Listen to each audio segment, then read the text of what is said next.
ঝিলাম পাকশালাতে আবারও একবার আপনাদের সবাইকে অনেক অনেক স্বাগত। আজকে আমি কুলের আচারের রেসিপি নিয়ে হাজির হয়েছি।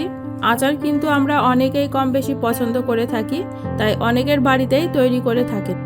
জিভে জল আনার মতো টক ঝাল মিষ্টি স্বাদের কুলের আচার কিভাবে বানাচ্ছি চলুন দেখে নেওয়া যাক আমার আজকের পর্বে।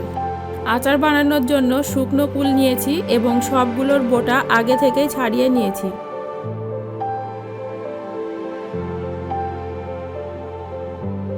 এখন গরম জল দিয়ে 1 ঘন্টা ভিজিয়ে রাখবো। আর এই কুলগুলো একদম পাকা এবং 3টে রোদ দিয়ে একটু শুকিয়ে নেওয়া। একদম শুকনো করে শুকায়নি, ভিতরটা একটু নরম আছে। আর এই রকম অবস্থায় আচার করলে আচারটি কিন্তু ভালো হয়।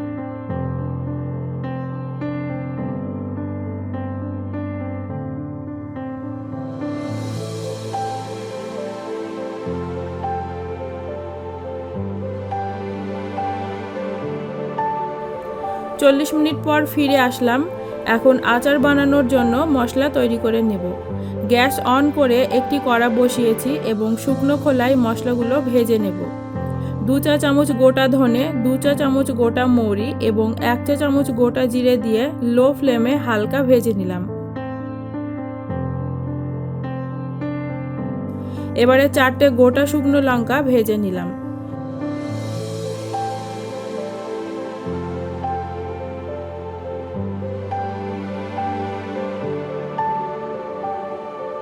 একটু ঠান্ডা হলে মশলাগুলো এবং লঙ্কা গুঁড়ো করে নিলাম। একদম মিহি করব না, আধ ভাঙা করে নিচ্ছি। আর নিয়েছি 2টো তেজপাতা। গুড় নিয়েছি 500 গ্রাম। এবার একটি পাত্রে জল নিয়ে এবং ওই জলের মধ্যে আখের গুড় গলিয়ে নেব। খুন্তির সাহায্যে নেড়ে নেড়ে গলিয়ে নেব। সম্পূর্ণ গুড় গলে গেছে। এখন একটি ছাকনার সাহায্যে ছেঁকে নেব। গুড়ের মধ্যে অনেক নোংরা বা বালিও থাকে, তাই ছেঁকে নেওয়াটা অত্যন্ত জরুরি। এবার কুলগুলো জল থেকে তুলে নিয়ে প্রত্যেকটি কুল ফাটিয়ে নেব। তাছাড়া প্রত্যেকটি কুল এই রকম করে ফাটিয়ে দেখে নিতে হবে, কারণ অনেক সময় কুলের মধ্যে পোকাও থাকতে পারে। তাই 2-1টা কুল যদি খারাপ থাকে তাহলে সেটা তখন বাদ দেওয়া হয়। সব কুল দেখে নিয়েছি। এবার আচার বানানো শুরু করব। গ্যাস অন করে কড়া বসিয়েছি। কড়াটি গরম হয়েছে। দিয়ে দেব বেশ কিছুটা তেল। তেল গরম হলে ফোড়নে দেব 2টো তেজপাতা, 1/2 চা চামচ পাঁচফোড়ন।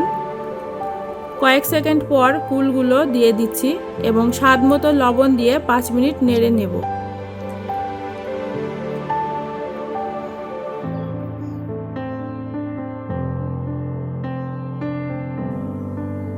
আচারের জন্য যে মশলাটি বানিয়ে রেখেছিলাম ওটা অর্ধেকটা দিয়ে একটু নেড়ে নেব।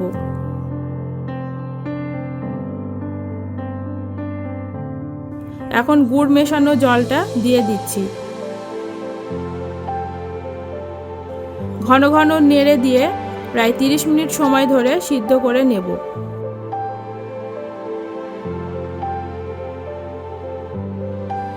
পঁচিশ মিনিট পর ফিরে আসলাম। দেখুন বন্ধুরা, সিদ্ধ হয়ে গেছে এবং জলটাও অনেকটা শুকিয়ে এসেছে।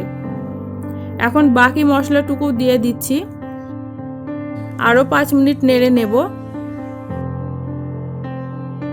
এই সময় আঁচটাকে মিডিয়ামে রাখবেন, হাইতে রাখবেন না, কারণ এতে গুড় আছে তাই লেগে যেতে পারে। আর লেগে গেলে পোড়া গন্ধ হলে খেতে একদমই ভালো লাগবে না। তো দেখুন বন্ধুরা, আমার টক ঝাল মিষ্টি কুলের আচার একদম রেডি হয়ে এসেছে। এর থেকে আর বেশি শুকনো শুকনো করব না। এখন ঠান্ডা হওয়া পর্যন্ত অপেক্ষা করব। ঠান্ডা হলে পরিবেশন করব।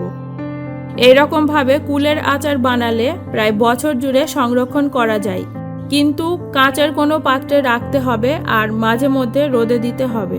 আর অবশ্যই চিনি দিয়ে নয় আখের গুড়ের বানাবেন, চিনির ভালো হয় না। তাছাড়া বেশি দিন সংরক্ষণ করাও যায় না। এরকমভাবে কুলের আচার বাড়িতে অবশ্যই বানাবেন, দেখবেন সকলেরই পছন্দ হবে। আজকের মতো এই পর্যন্তই। আবারও ফিরে আসবো অন্য কোনো রেসিপি নিয়ে। আপনারা খুব ভালো থাকবেন। ধন্যবাদ।